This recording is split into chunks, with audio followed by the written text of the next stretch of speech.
Salut les potos du Vintage Player. Bah écoutez, c'est une triste nouvelle sur Up2Box. Vous êtes pas mal à me mettre des messages bien sûr pour me dire que ça ne marche à nouveau plus. Donc je vous avais donné une petite technique il y a quelques mois pour continuer d'accéder à up2box.com ou .eu, tout simplement en changeant les DNS, ce qui marchait très bien, à part quelques petits couacs, bon. Voilà, ça marchait très très bien. Malheureusement cette fois-ci vous me dites que ça ne marche plus, et oui effectivement ça ne marche plus. Les serveurs d'Up2Box cette fois sont down. Donc je vous conseille de suivre le Twitter de Up2Box tout simplement. D'ailleurs quand on essaie de se connecter sur up2box.com, on a bien un des messages qu'ils ont voulu mettre en avant où ils expliquent que suite à un incident ils avaient perdu accès à leur serveur contenant les fichiers, etc. etc. Donc ça c'était le 20 septembre, c'était il y a 4 jours. Sur EU c'est exactement la même chose. Donc ils expliquaient aussi qu'ils n'avaient pas reçu pour le moment aucune confirmation documentée, donc aucun mail, rien de la société qui hébergeait leur serveur, de la saisie de leur serveur par qui que ce soit. Il y avait des bruits comme quoi la police avait donc débarqué dans les locaux, dans le data center, dans les locaux de l'hébergeur de ces serveurs pour les saisir. Up2Box continue entre guillemets à dire que eux ils ont aucune information.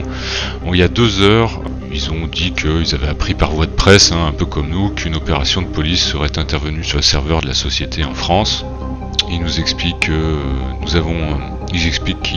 qu'ils sont étonnés de cette mesure, alors que en tant qu'hébergeur, la plateforme répond promptement aux demandes justifiées de retrait de contenu illicite mises en ligne par les utilisateurs conformément à la législation.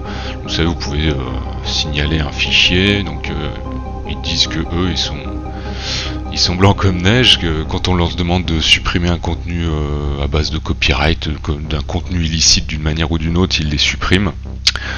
Donc à la base, Up2Box n'est pas une entreprise malveillante ou totalement autorisée, ils ont des serveurs, ils font payer un abonnement à des personnes qui veulent héberger des gigas et des gigas de données dessus.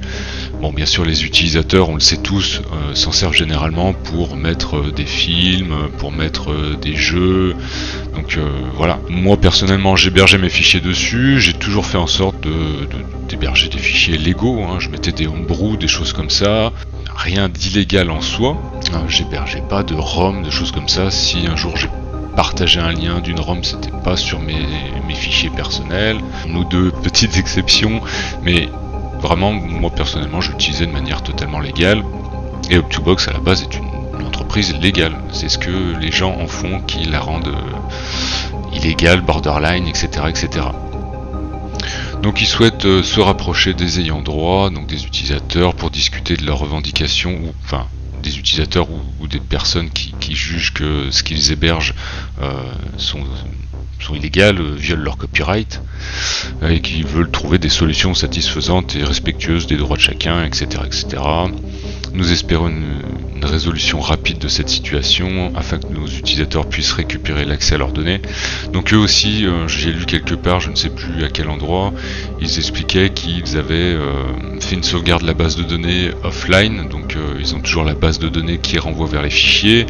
À l'heure actuelle, potentiellement, on ne peut pas dire que les serveurs ont été formatés ou quoi que ce soit, donc les fichiers sont toujours là où ils doivent être.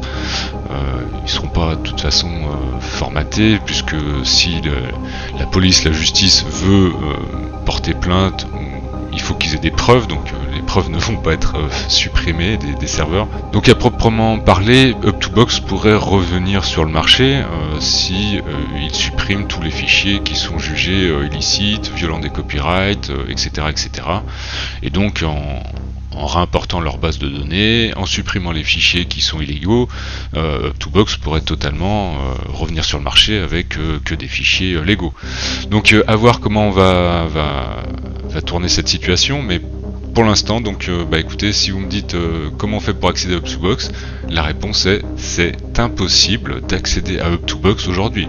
Par VPN, que vous habitiez en Russie, que vous habitiez en Espagne, que vous habitiez aux États-Unis, au Japon, Up2Box sont fermés. Leurs DNS ont sûrement été bloqués, l'entreprise a fait en sorte que les serveurs ne soient plus atteignables par l'extérieur, quoi. Même Up2Box n'a pas accès à ces fichiers à l'heure actuelle. Voilà, c'était un point sur la situation qui date d'il y a 2 heures. il remercie tout le monde pour leur soutien, et voilà, et voilà. Donc voilà, il y a des personnes qui demandent quand c'est que ça remarchera de nouveau. Pour l'instant, personne ne peut répondre à cette question. Il faut que la justice, Up2Box, les dirigeants d'Up2Box se mettent en relation, qu'ils trouvent une solution s'il y a solution à prendre. C'est surtout par rapport à tout ce qui est fichier illicite, copyright et choses piratées, quoi. Voilà, donc de toute façon, si Up2Box revient, à mon avis, tous les liens qui renvoient vers des films, des ROM, des jeux vidéo, tous ces liens seront morts. De toute façon, à mon avis, s'ils peuvent revenir sur le marché, les seuls liens qui marcheront, c'est si vous avez utilisé la plateforme normalement, si vous avez posé vos photos dessus, des fichiers à vous, enfin tout ce qui n'a pas de copyright, tant qu'il n'y a pas de violation de copyright ou de choses illicites, etc., etc. À mon avis, la situation va durer un petit moment. Moi, pour l'instant, du coup, je réhébergeais mes fichiers qui n'ont rien d'illégaux. Si j'ai jugé que dans un de mes fichiers il y avait une ROM ou qu'il y avait un truc qui était illégal, bah écoutez, j'ai dû refaire la zip et j'ai enlevé le peu de fichiers illégaux qu'il y avait, mais sinon tous mes fichiers en général c'est des homebrew, c'est des logiciels qui vous permettent de modifier vos consoles, donc rien d'illégal en soi, il n'y a pas de BIOS, de choses comme ça qui appartiennent à Nintendo, à Sega, à SNK ou je ne sais qui. Donc voilà, mon deuxième choix c'est faire ce fichier.